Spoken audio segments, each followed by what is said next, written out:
My name is Ryan Holmberg. I'm a manga historian and translator, and I'm just the moderator for this. So after I say a few words now, my goal is to be as invisible as possible for the rest of this event, just to make sure things go smoothly and on time. I think the reason that I'm standing up here is two. One is that I'm close with Rob Clough, who is the event organizer, so he asked me to help out and fill in. And I think the second reason is that I recently started editing and translating a line of vintage horror manga called Smudge. We have 5 volumes out now. Most recent is My Gorilla Family, which came out a couple days ago. And there were copies here yesterday, but they're all sold out now. But there's that. No vampire stuff in the series yet, but there's lots of vampire manga, as some of you know, even from older decades. So we'll be doing vampire manga in a couple years, I think. That's all that I want to say about my role here.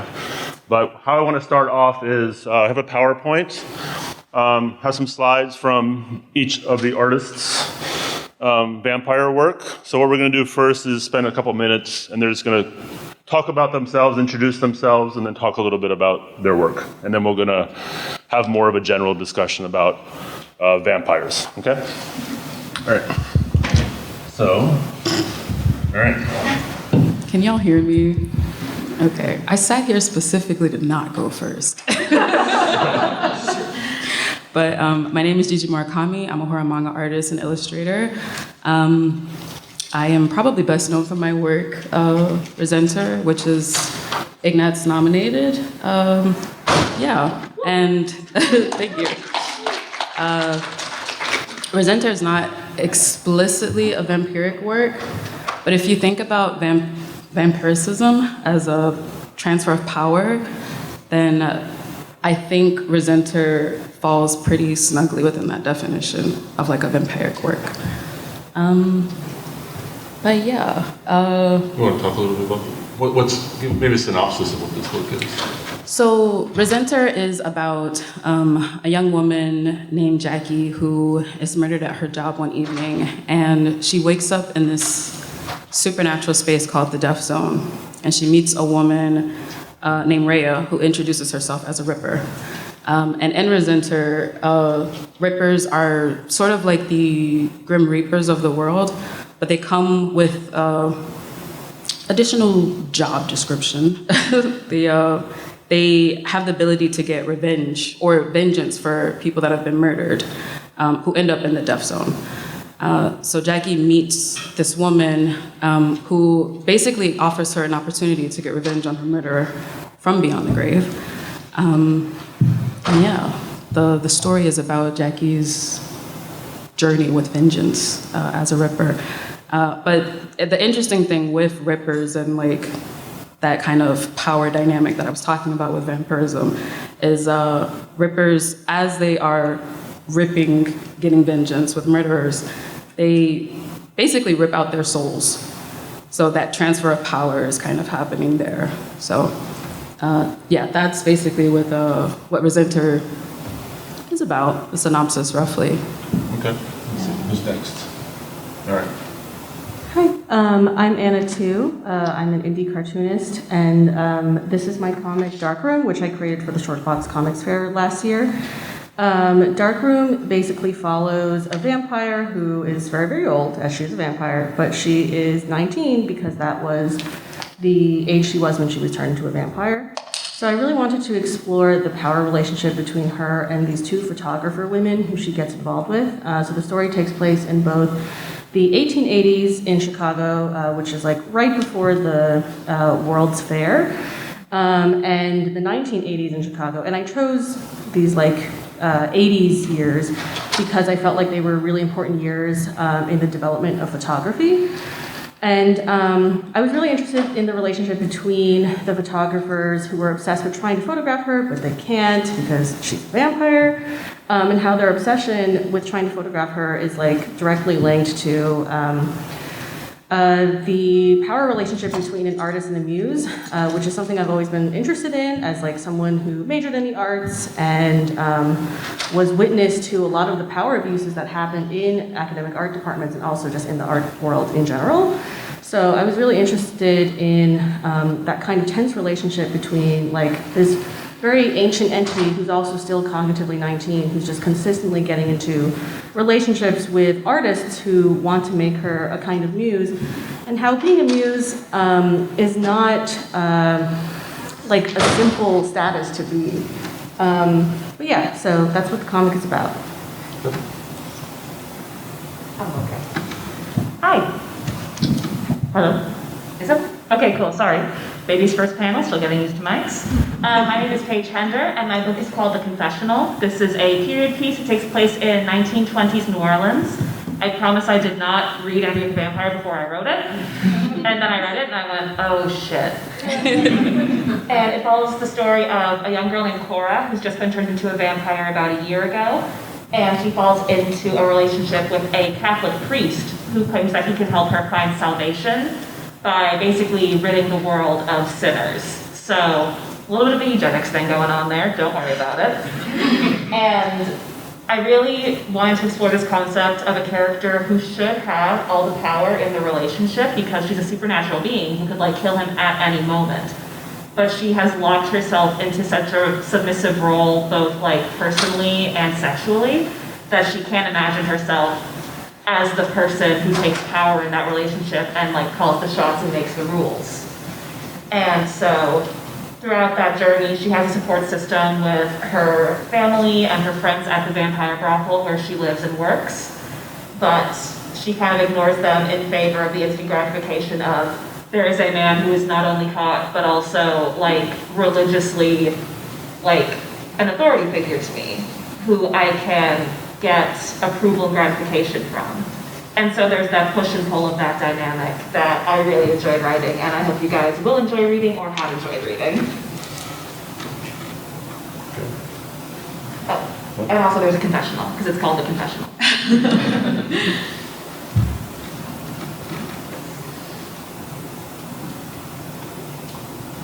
Okay. Look at that great art from Paige. It's so stellar. It's my first time reading it. I'm Kat, also known as Tinguu. This is my work, The Cannibals. It's a vampire comic as well, of course, and it features, we just heard different time periods. It's in a dystopia, so it's in it's kind of like a sci-fi time period. Features a character who has just recently transitioned, surprise, surprise, as someone who's trans, but so there's a few different like layers happening here.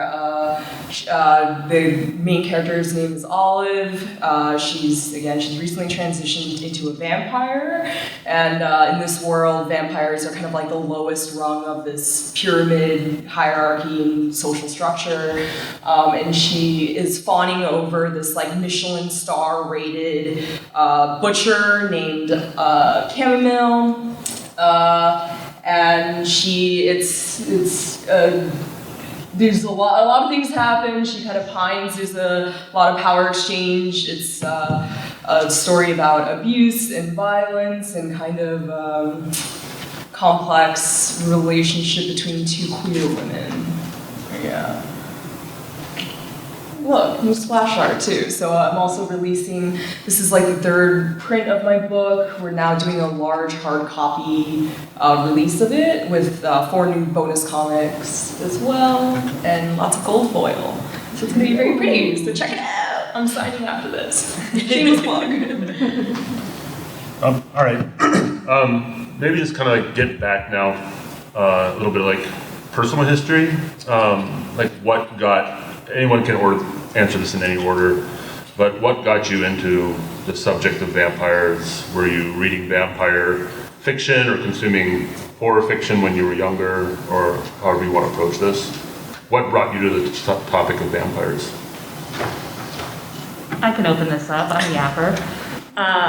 I personally was in the Twilight generation, so apologies. Thank you. But I was one of those kids who was like, I'm too cool for Twilight, but I secretly was really into Twilight.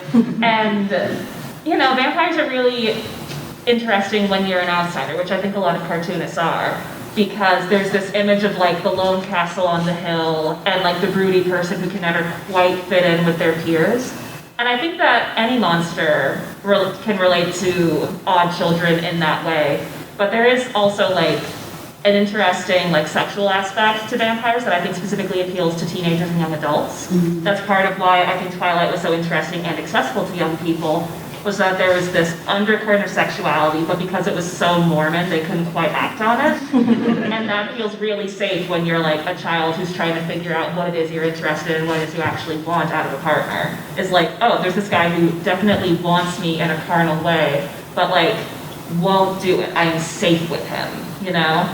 And so I think that that's a big part of my vampire literacy. And then also, I'm an anime kid, and Diabolic Lovers, unfortunately, has a grip on my heart. What about y'all? I also got into vampires through Twilight, but not as a youth, but in college. When Twilight was coming out, I was like in elementary school, and I was very against it. I had a very strict evangelical upbringing, so like things like Twilight, I was like, no, that is forbidden. But in college during the pandemic, it was like a pull to me, and so I really got into Twilight. I read all the books in like 3 days. Because it's just so funny, but also like it really is like I was really into reading this like Mormon woman, but like you said, this Mormon woman's potent desire. And the khaki skirt of it all. Yes, the khaki skirt, navy top of it all. And at the same time, I was taking a horror movie class in college, and we watched a movie called A Girl Walks Home Alone at Night. I don't know if anyone has watched that movie, but it's amazing. It's like this Iranian woman director, and this really cool vampire wears like a chador, and she skateboards around and she kills Johns and sex traffickers. And I was instantly like blown away by like the comparisons between Twilight, which is like, you know, very misogynistic. I don't even need to go into it because everyone knows that. And then a movie like A Girl Walks Home Alone at Night. And then at the same time, I watched the Francis Ford Coppola, Bram Stoker's Dracula movie. And I was really taken by the opening sequence where Gary Oldman is like, I'm Dracula, I'm the dragon. And it was at the same time where, like, during the pandemic, I was really revisiting a lot of aspects of my evangelical upbringing. And I was really taken by this connection between the great dragon and the great snake. So I was like, oh, this vampire figure of Dracula is connected with this lineage of, like, the snake and Lucifer and all these other, like, dark symbols. So that combined with like the sappy, soapy, teen sexual desire of it all was really what made me get interested in vampires. Have y'all heard of Buffy the Vampire Slayer? Because that's how I got into vampires pretty early on. I also would watch. I remember vividly like Interview with the Vampire being like a comfort film of mine growing up. And also, Queen of the Damned was like, for me, my middle school self, like peak entertainment for vampirism. But yeah, those are like formative, probably like my most formulative, you know what I'm trying to say. Those are like core memories for me for vampire works. Yeah, I think that's pretty much it. I feel like there's probably more, but definitely, I don't know. Buffy the Vampire Slayer is a staple for me on like works that I grew up with. I did get a little bit into Twilight, but if I had to choose, I'd probably just watch Buffy. But that's just me though. But I get the appeal. Yeah. I was there with you. I had the appeal. We're in the trenches together. I would, yeah.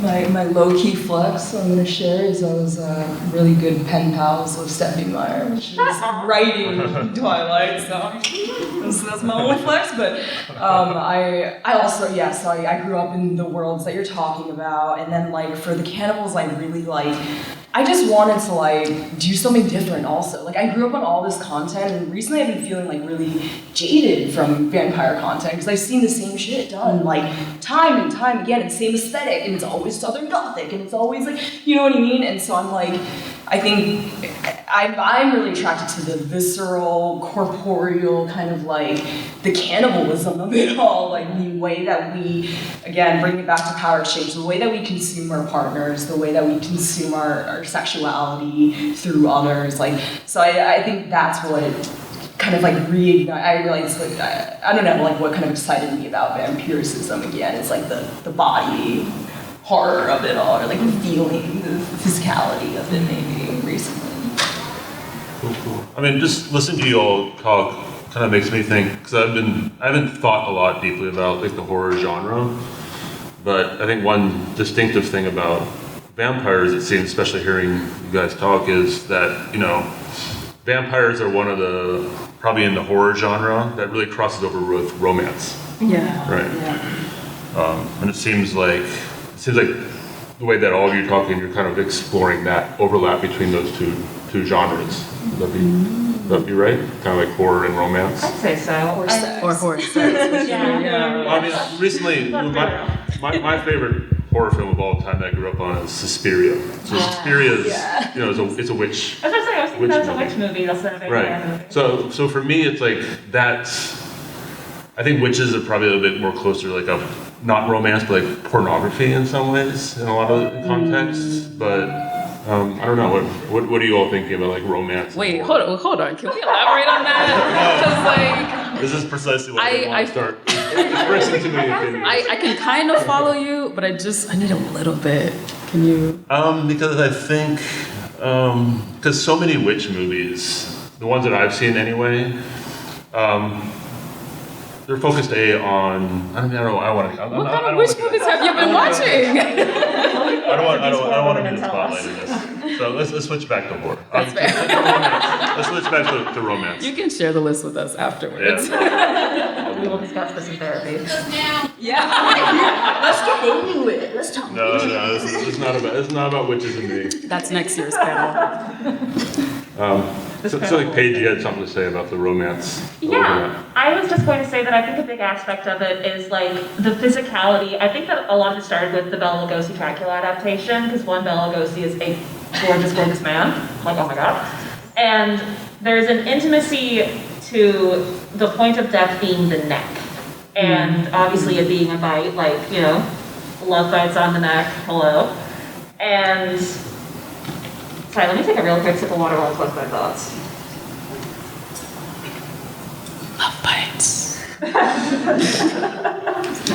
Only lovers left alive. We're just naming vampire movies now. But I do think that, like, obviously there's a sensuality to it. There's a sensuality to the fact that it leaves a pretty corpse. Like, it's not like a werewolf where there's a graphic mauling typically. Like, when you think of old school, like, Universal Monster vampire movies, it's like you leave a pretty corpse. It's usually a very pretty lady with heaving bosoms in a white dress. And there's that aspect to it. And then one thing that I'm interested in with vampires is that there's kind of two ways that you can interpret it. Either the vampire as a taker. Well, they're both takers. Let me rephrase that. Someone who needs something from someone else to survive. Like a parasitic force that needs to take from others and needs to accept that they need to take from others in order to keep living, which is kind of what I lead into with my main character. But then there's also like the aristocrat, the person who doesn't necessarily need to take as much as they do, but they like go for it anyway. And that kind of brings to mind like a handsome duke or a duchess in a big castle who's like drawing up all of the beautiful village people to fill their nasty little blood harem. And I do think that that aspect is what kind of leans into the romanticism of it. I lost my train of thought somewhere along there, but y'all know where I was going. I trust you. Anybody else on the subject of romance and vampires? No? I think when we were talking about Twilight, right, and it being like kind of a teenager sort of first romance experience, is like, and it being as visceral as it is because of like the animalistic nature of like a vampire. And it's like, like that intensity. And as like a young person, like you feel feelings so intensely for the first time, like stuff like love, stuff like jealousy, stuff like all these things happening, and it's magnified. So it feels like the image of like, or like the character of the vampire is so attractive at that time because of its intense hunger, its intense longing. And I think that also relates to Buffy, you know, like 100%. Angel's whole thing was like repression, or else he will kill everyone in the entire world. Yeah. You know? I think like that's why I like almost resist against the word romance, where it's Yeah. like it's not about romance, it's about what it represents, like what these figures represent. You know, it's the other, the big O at that time. Like I love that you brought up, like, yeah, it's like that, like again, in my comic, it's a transition. It's this moment of like what this other world could be, what this other can signify.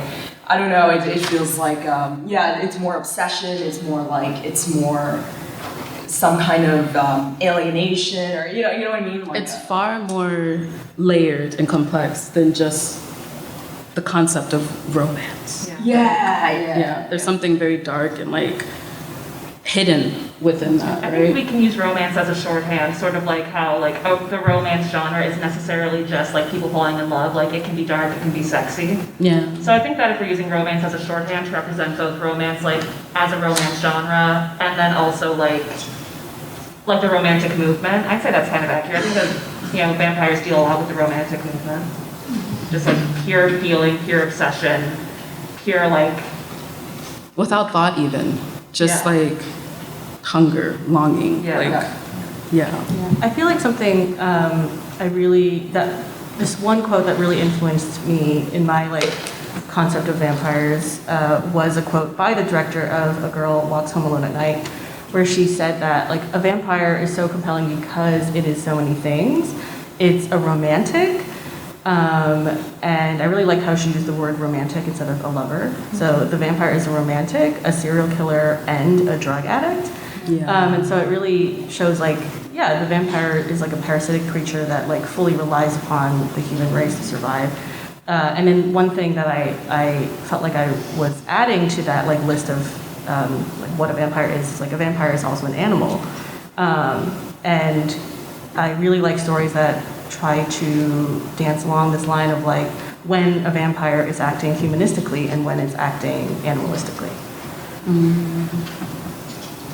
Maybe sticking a little bit with the notion of genre, I think Tinguu, you said something about, you listed some things that were very standard about the genre of working on vampires. I mean, do the rest of you kind of feel that, how flexible is the genre of vampires? And when you're doing your own work, what part of the genre conventions do you feel like you're most interested on pushing or pulling or breaking with? The concept of vampires is doing a backbend and a tumble. Like, that's how flexible it is. As far as like exploring some of the things in works, like I said, like Resenter is not explicitly a vampiric like story in the way that I guess stereotypically we think of like vampire stories. But I would like to explore something that is more in line with like a stereotypical vampire. And the way that I want to explore that is more so with class.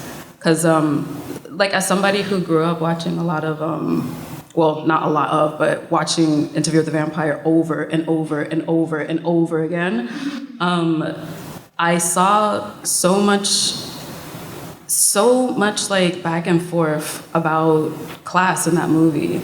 And it's like, it's not super duper subtle, especially when you grow up like not wealthy, but they do try to like put it in the background and hide it behind all the sex and like the carnivorousness of it and the bodices. But I think that that's a very interesting idea to explore class with vampires. So in the future, that is a work that I am interested in pursuing. Anybody else about kind of the conventions of the vampire genre and ways they, what borderlines you want to play with on the genre of vampires?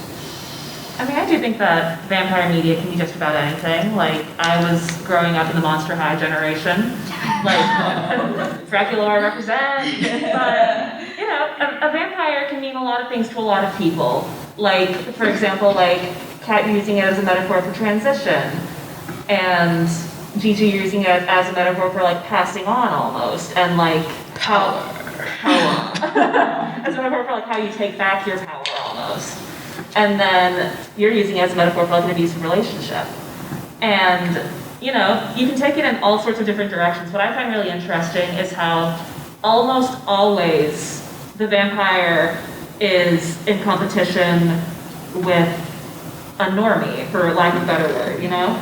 Like, the vampire is specifically defined in competition with someone who represents, like, if not the normal world, like, an aspect that is non-vampiric. Something conventional. Something conventional, yeah.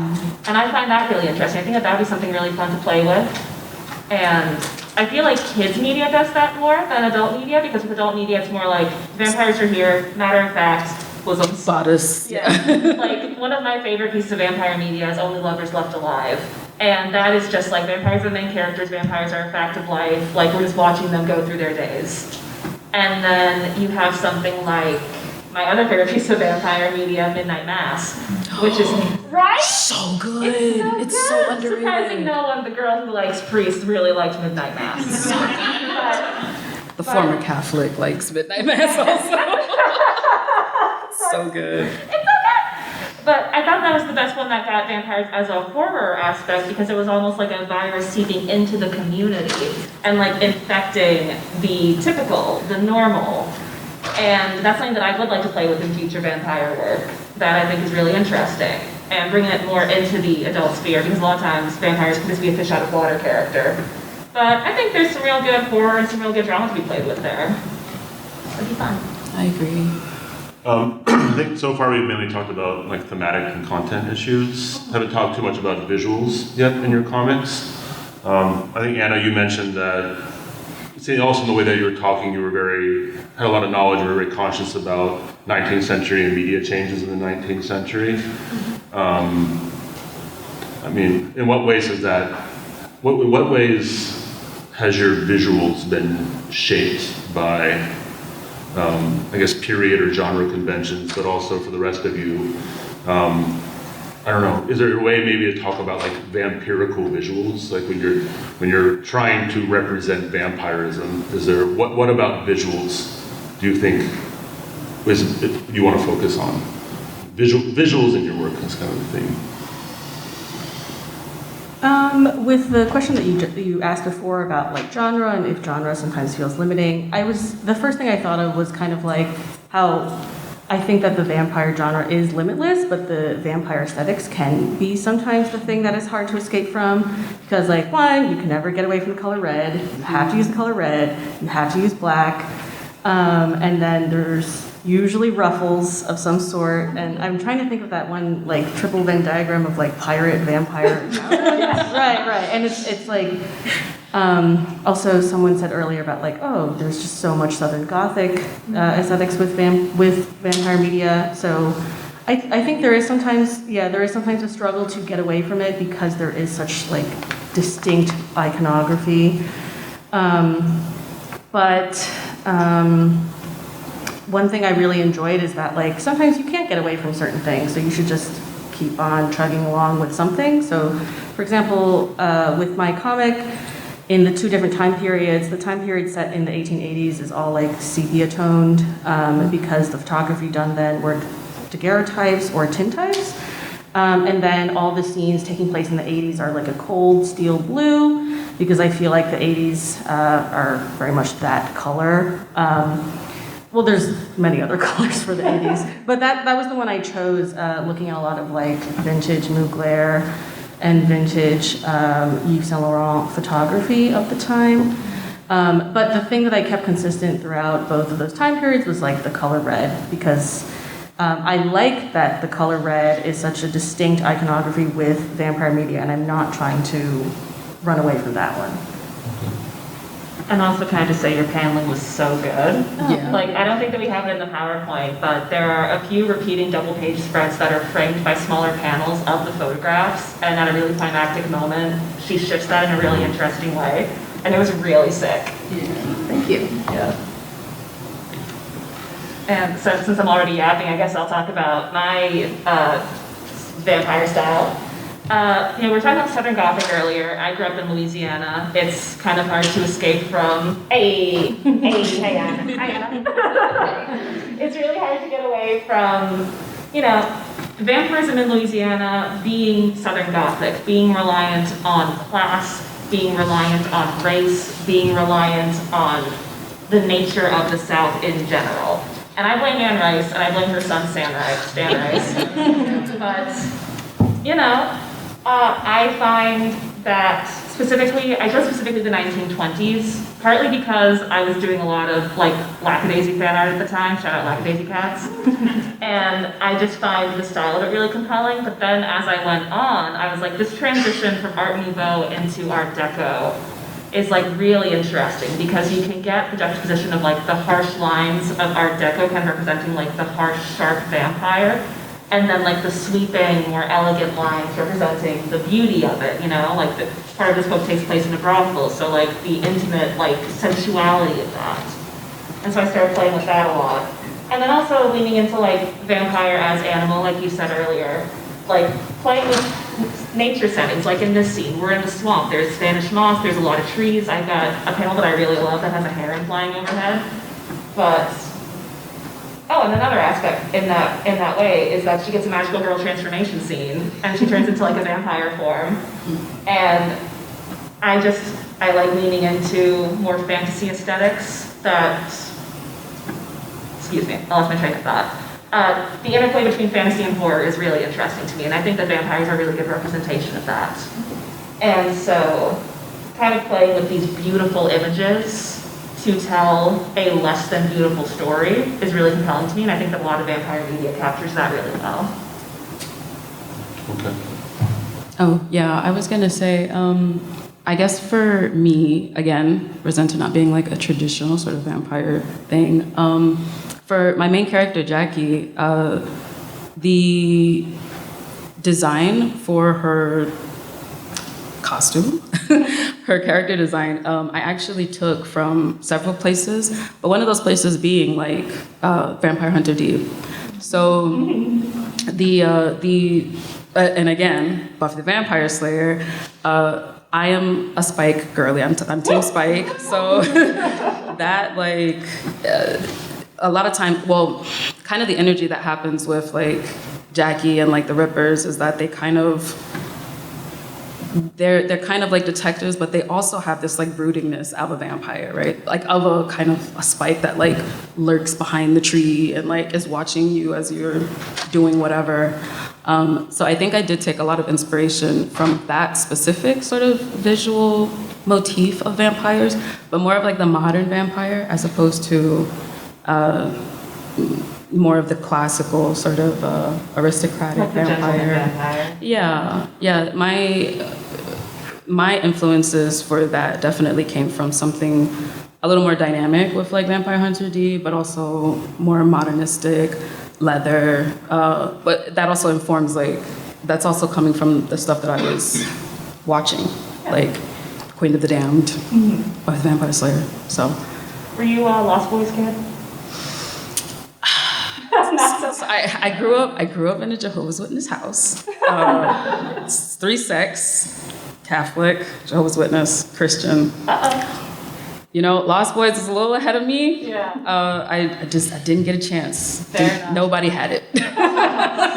It's a huge shame. It's not something I like to admit out loud. I didn't watch it until I was in college. You're fine. Okay, well, I guess, We're all late. it's never too late. I'll find it. Anybody got a DVD of Lost Boys that they can borrow? Oh, can I borrow that? Let's go. Yeah. Okay, cool. I'll ship it back, I promise.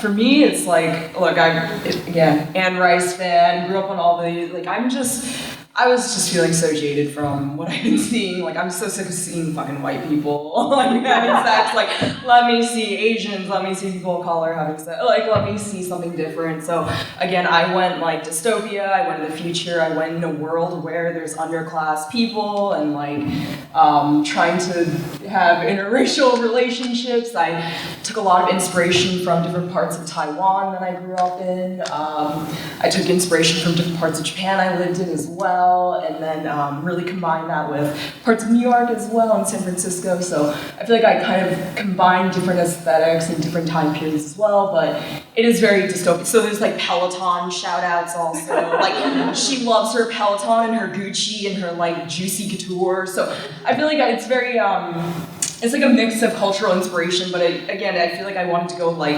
highbrow, lowbrow.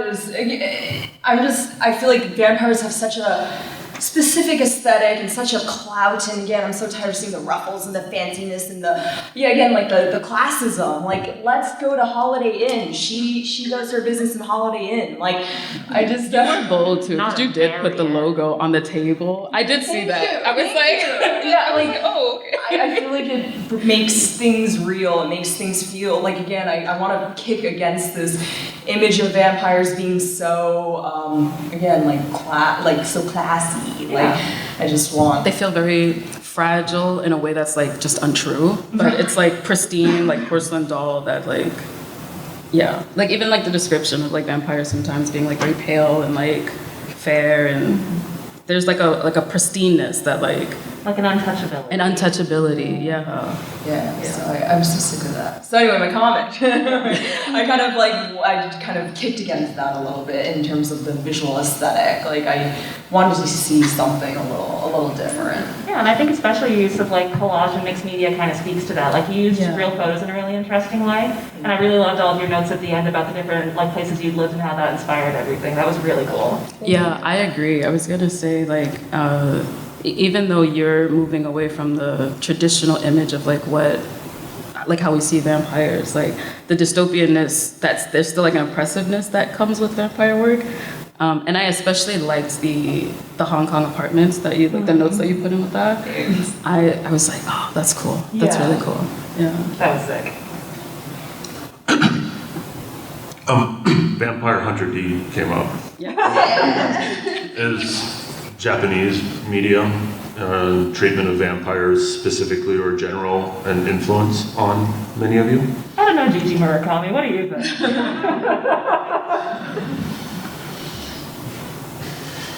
Not really. Just probably Vampire Hunter D. He's just so cool. Yeah. It's like just such good, like just solid design. Just good design. Japan's good with design, among other things, but design is like. Anybody else? No. Yeah, I'm super inspired by. I grew up on Japanese art.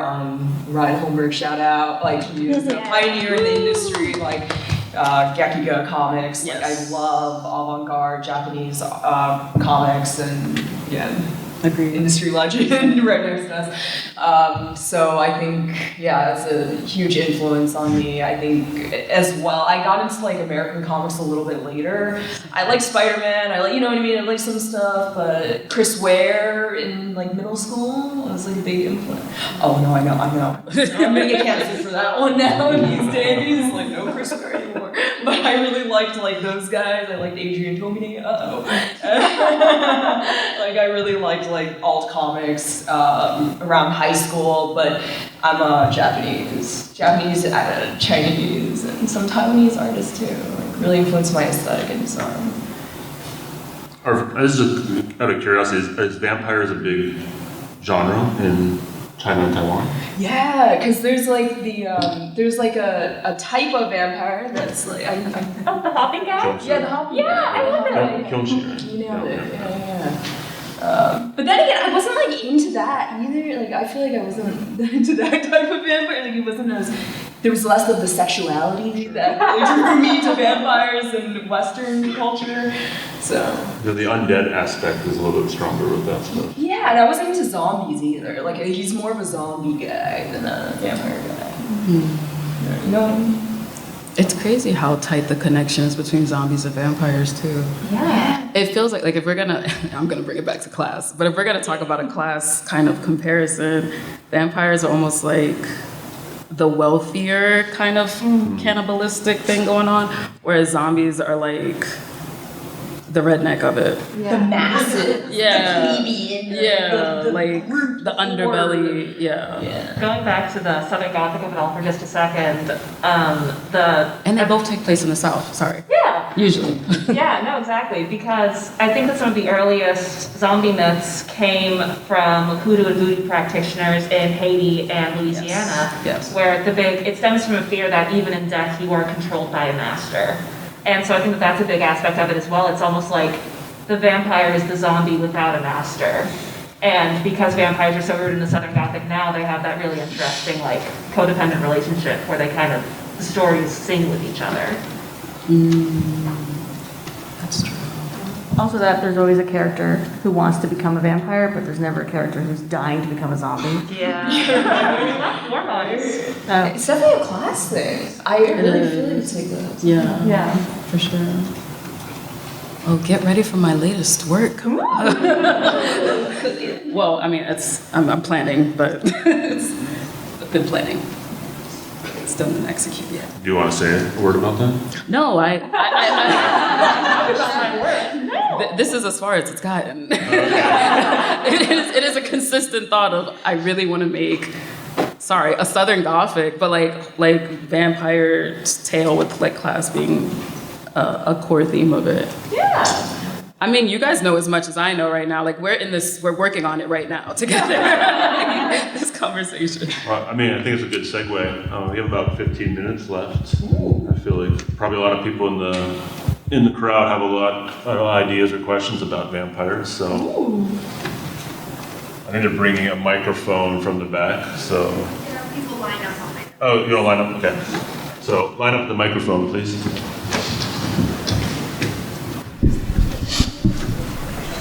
Shout out to the tech staff For real, shout out. The volunteers have been so great. and the Thank you volunteers. guys so much. Also, if you have a volunteer badge, you get 10% off Silver Truck.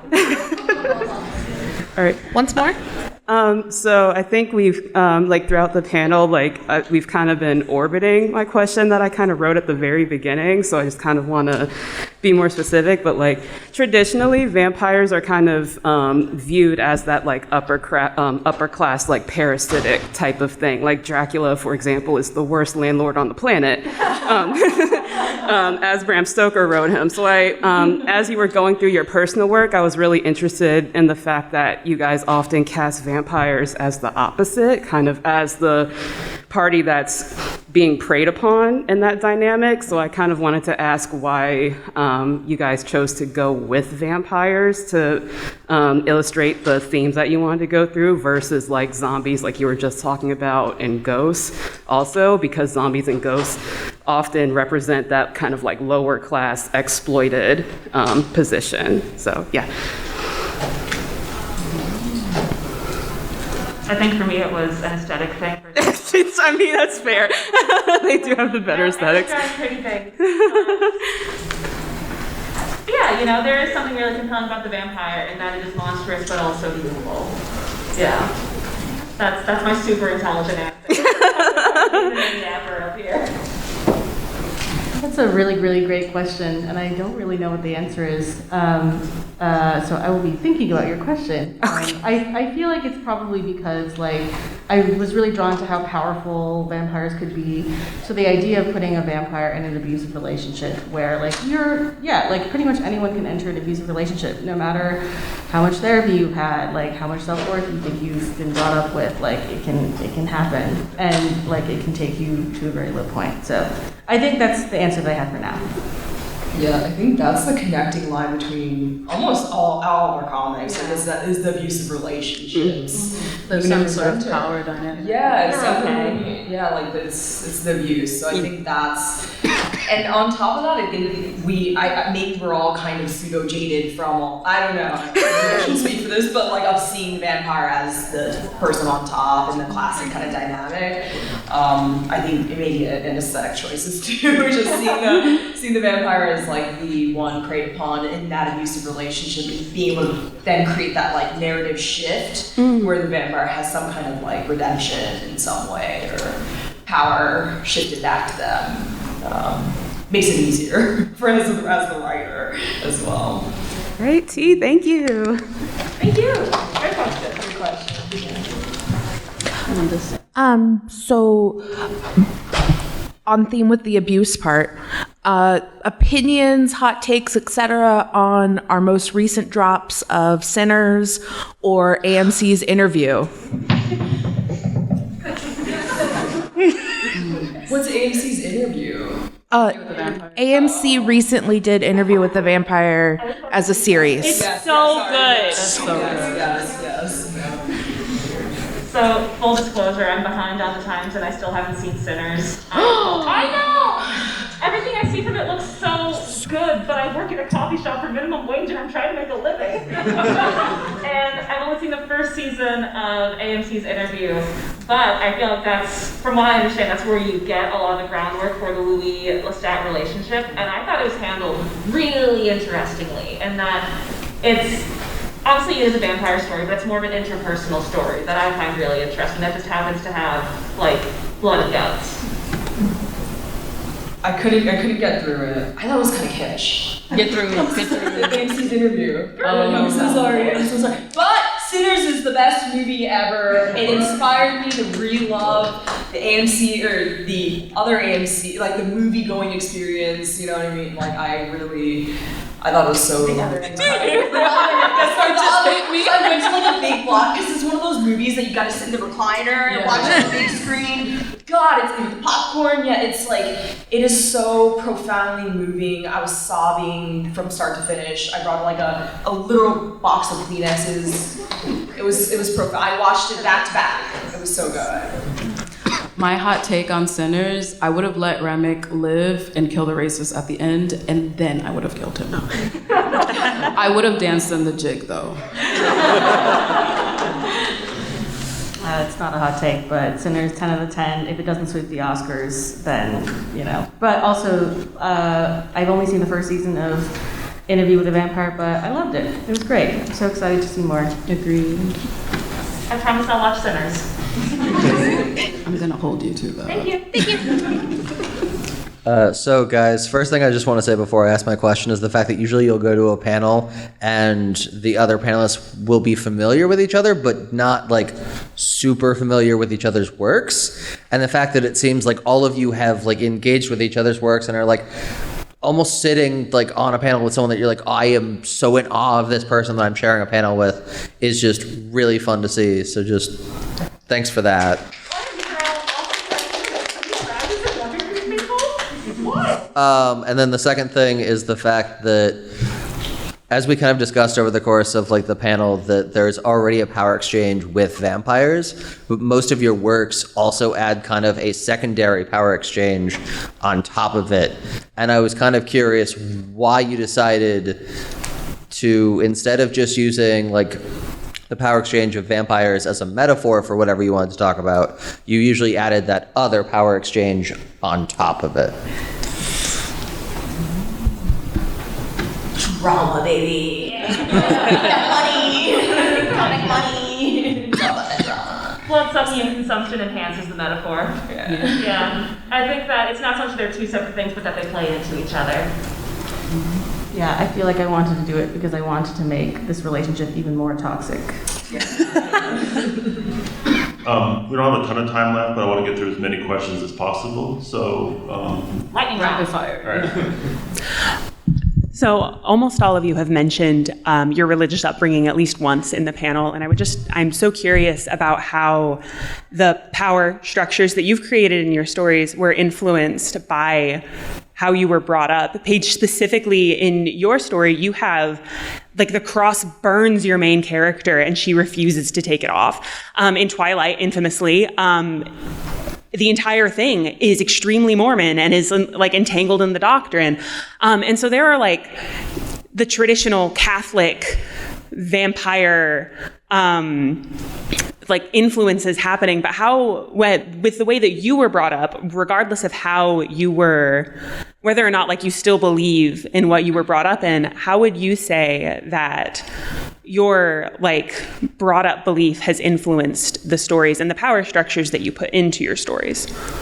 Thank you for the one-on-one question. Oh my God, baby's first panel. This is great. This is going to shock you. I was not raised super religious. My family, my mother was raised Catholic. My father was raised Baptist. They took us to church occasionally, but I grew up in the South. I grew up in Shreveport, Louisiana, which is it's a relatively blue city for Louisiana, but it's still very red by standards anywhere else.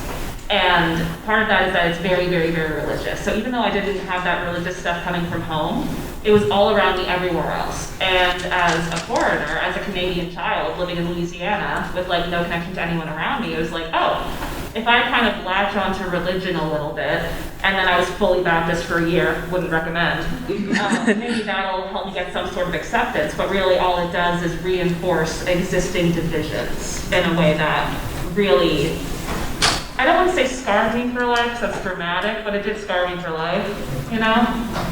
But, yeah, you know, surprisingly, one of my best friends, whenever they found out that I'm not Catholic, they were a little bit upset. Sorry, Katie. But, yeah, I think that the structure of religion really lends itself to abuse in a way that can be mirrored in a lot of stories, but especially vampire stories. Thank you. Next. When a human is turned, it kind of has a almost parent-child power exchange. How do you go about creating, analyzing that kind of often very unhealthy power dynamic in power exchange? Gigi, you've got the most obvious, like, parent-child dynamic in your story. Do I guess. With Rhea and your girly top. But she's kind of her creator, not really. That's true. Yeah. Oh, this is gonna go a little personal. I feel like the relationship that Rhea and Jackie have are reflective of like relationships that I kind of have in my own life, but then also a little more ideal, I guess, minus like a little bit of manipulation they're gonna have with something. But I don't know. I just try to make it as entertaining but grounded as I can, if that makes sense. Yeah, that's a great question. I don't know. That's all I got. I'm sorry. That like No, I just try to make it entertaining. I tried to make it a little mysterious. We don't know so much about Rhea. There are some people who are really like big into Rhea and like really, really want to know more. And I kind of want it that way. Keep it mysterious, but also she is the person that is kind of responsible for Jackie in this moment. So, yeah. Thank you. Hi. I thought you guys brought up some really interesting points on how vampiricism is always kind of done the same, like, you know, same kind of person, same kind of like the reds and the blacks and the puffy clothing. And I don't know if any of y'all have read or watched JoJo's Bizarre Adventure, but I wanted to get your guys' opinions on how Araki portrays vampiricism in his work, because, you know, Dio, in a lot of different ways, he does fit the mold of a regular vampire, but he also has a lot of stuff that's different. Like, you know, he has like, you know, the laser beams coming out of his eyes, and the way he obtains vampiricism in JoJo is putting on the stone mask, and like that's, you know, as far as I know, that's never really been done that much before. And I'd just like to hear your thoughts on that. It's me, Dio. I actually don't follow JoJo's Bizarre Adventure very much.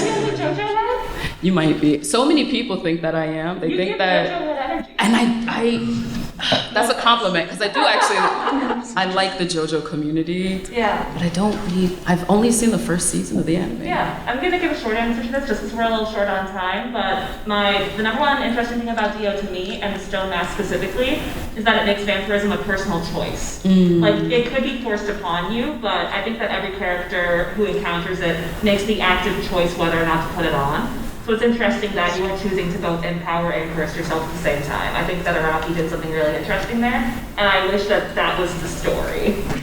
Like, no tea, no shade. I like JoJo, I don't love JoJo. That's a good point on the choice. Yeah. Thank you so much. Yeah, thank you. Okay, so one of you, I think it was Anna, right? Yeah. So I think you were the one who brought up like the vampire as the idea of the vampire as an animal. Like, I mean, like, because like I had this thought was like the vampire is basically like the obligate carnivore. It's like there's always going to be this immutable fact that a vampire must consume blood, or perhaps more specifically human blood, to survive. So like, I mean, so it's like there's this idea that a vampire could just view a human like the same way that a wolf would view a deer. Essentially, it's like you know, in back like they brought up JoJo's Bizarre Adventure in part 1. Like Dio says, like, well, how many loaves of bread have you eaten? How many breads have you eaten? But like also like. Because like I am fascinated by that kind of like animalistic idea of a vampire, because like I mean, unlike a wolf, which is just following its instincts, a human, like, they can choose to, like, the human has more like intelligent choice about what it can do, obviously. But like another thing like I just want to bring up is like a thought I had about Sinners, that it kind of portrays like becoming a vampire as like being recruited by a cult and being indoctrinated to a certain extent, but like Yeah, that's the witch thing too. yeah, same thing with The Witch. Yeah, with witches. I mean, the movie The Witch kind of has that vibe, but like also but yeah. The other really interesting thing about Sinners and becoming a vampire as in becoming an animal is that, like, this is like, okay, super reductionist summary of like what a lot of Christians believe, but it's that like animals don't go to heaven. You don't go to heaven if you don't have a soul. So like in Twilight, Edward, well, I guess in Midnight Sun, Edward is constantly stressed because he's like, I have no soul. Where do I go if I die? And similarly in Sinners, Remick? Remick, yeah. Okay, yeah. Remick is so devastated because he's been cut off from the afterlife, like something that only humans can get access to. So I think that's another really interesting thing with the curse of vampirism. Like, if you become an animal, you're no longer connected to a human afterlife, which is something that humans like look forward to in a sense, or it's like something to look forward to after the pain of death. Unfortunately, I think we have to end. I can hear the zombies clamoring outside and bust in, so I think we better bust out of here before they eat us. But everybody, it's still early in the day. Everybody's gonna be around all day. I'm sure we can hang out in the hallway a little bit if anybody has any follow-up questions. Everybody's tables. Thank you guys so much. Thank you so much for coming. What's your table? I'm at M2. I'm at Field Mouse Press. I'm at W80. I'm at M11. I don't know my numbers, but I'm at the Silver Sprocket table. Look for the big pink goat against the wall. Woo!